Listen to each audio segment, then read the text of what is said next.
Good evening, sir. This is Jasmin B. Balamad from Beteled Alpha 3. My topic is all about curriculum mapping. So, now, what is curriculum mapping?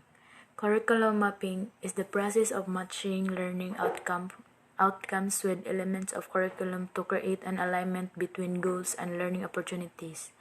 Mo ni siya ang proseso nga makamatch sa learning outcomes nga elements through the curriculum to create an alignment and may be done at institutional program or course level. For the purpose of assessing program learning outcomes, curriculum mapping visually represent key elements of a program and how they contribute to student learning. Why to do it? Curriculum mapping makes it possible to clarify wherein the program learning objectives are addressed. It is used to create, verify, or clarify an alignment between what students do in their courses or co-curricular experiences and what faculty expect to them to learn. And it helps to identify the gaps and opportunities for assessment. And this is the example: design backward and deliver forward. Here are the example: intended learning outcomes of the lesson, intended learning outcomes of the unit, intended learning outcomes of the course, intended learning outcomes of the academic program, intended learning outcomes of the institution. Next, what is a curriculum alignment matrix? A template with a column for the learning outcome and a row for each course or event or experience. Additional experience can include advising session, internship, a department symposium, and so on.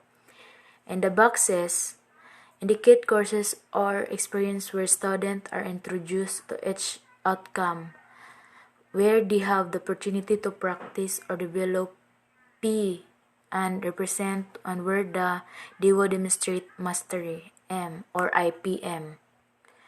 Other consideration: be sure to include special or distinctive program elements even if they are not traditional for credit course experience. Example: student research symposium or advising session, portfolios and performances, mock interviews, internship, and practical.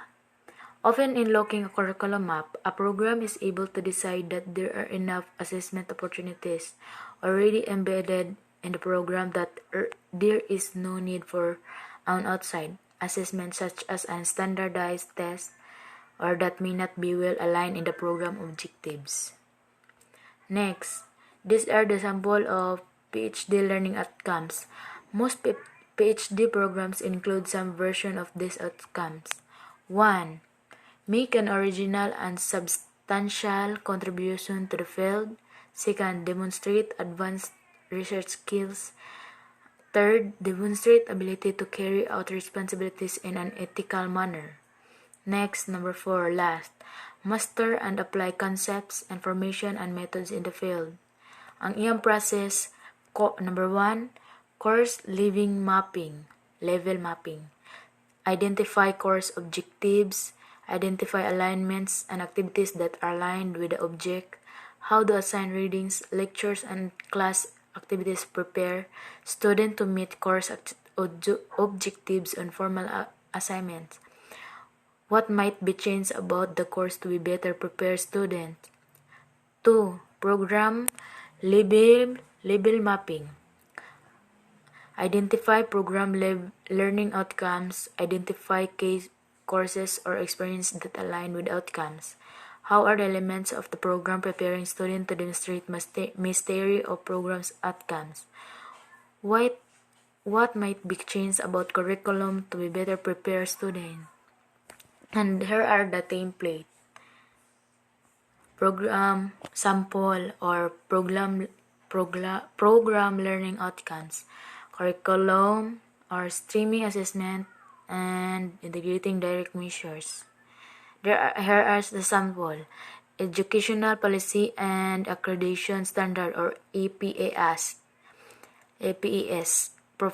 Number 1, professional identity, ethical practice, critical thinking, diversity in practice, human rights and justice, research and best practice, human behavior, policy practice, practice context, engage, assesses, intervene, evaluate.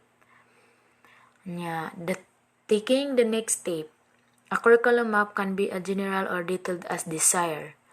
After developing a curriculum map, a program might want to develop additional maps to use in the assessment planning, monitoring, and reporting. Additional categories might include measures to assess each desired outcomes, result of assessment, changes made on the result, and how the information was communicated outside of the department. And here are the sample of the matrix for an assessment planning, monitoring, and reporting. There are learning outcomes, relevant experiences, measure result, changes based on result, stakeholders inform. And the example of learning outcomes, architecture student will demonstrate awareness of the values, behavior, and attest tradition of diverse culture. And to be followed, the example of relevant experiences, ARC 221, ARC 223, studied abroad on senior project. And then senior project reviewed by faculty. Student scored well on a faculty-derived rubric to measure cultural awareness. Changes based on learning result. The examples, none. This is an area of the strength. Stakeholders inform, student, alumni, or provost. And that's all. Thank you.